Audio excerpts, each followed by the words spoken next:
put down our drains can have a major impact on our streams. It can also increase our sewer bills. Think, for instance, about all the clean water we force sewage treatment plants to treat needlessly when we leave the faucet running. In part 2 of this series, you will learn that you can improve water quality by simply watching your waistline. The way you clean up after cooking, wash your clothes, and even shower can contribute to the release of raw sewage into our streams. If you could take a trip down your drain, you'd see why. Remember all that hamburger and bacon grease you poured down the kitchen drain? There it is, that white stuff sticking to the top of the pipe, and it will only get worse. There's some more up ahead about to cause a blockage that could cause sewage to back up into your home or through a manhole where it will run off into the nearest stream.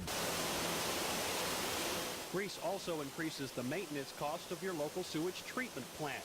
Cleaning out clogged pipes and repairing broken pumps isn't cheap.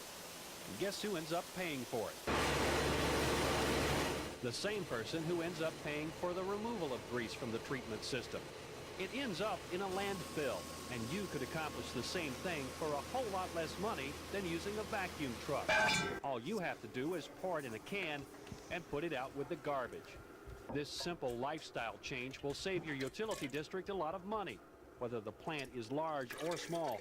The #1 maintenance problem is grease. The grease will harden and form blockages inside of the main line, and the end result is a sewer stoppage.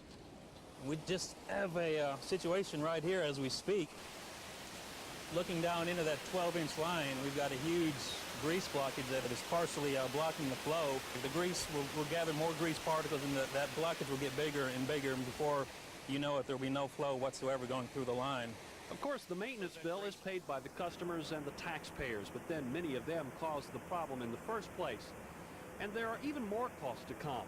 We haven't even talked about what it does to your pipes. We have a good example here of a pipe that we recently replaced, and if you'll notice, this gunk is grease that came out of the sink line. People have a tendency to want to use a hard caustic chemical to get rid of this problem, and when the caustic starts coming down, it starts clearing out the bottom, and when it does, it eats away the pipe also. Wilburn says the best way to clean out the grease is to use a biological drain treatment. These use enzymes and special bacteria cultures that eat the grease and not your pipes. Another problem for treatment plants, especially small ones, is volume. On rainy days, rainwater infiltrates through breaks in sewer pipes and through residential cleanouts that don't have lids. Thank you. Add to that a lot of people stuck indoors who all decide to wash dishes, or laundry, or shower at the same time, and a small plant can easily be overwhelmed. This can be the result. This is an aerial picture of an overloaded plant releasing raw sewage into a stream.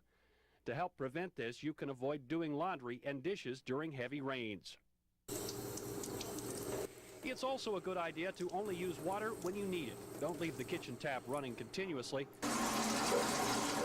And while you're waiting for the shower water to warm up, collect that water and use it on your household plants. Better to use it on these plants than to run it through a plant like this. In the long run, it will save you money, while at the same time, saving our streams.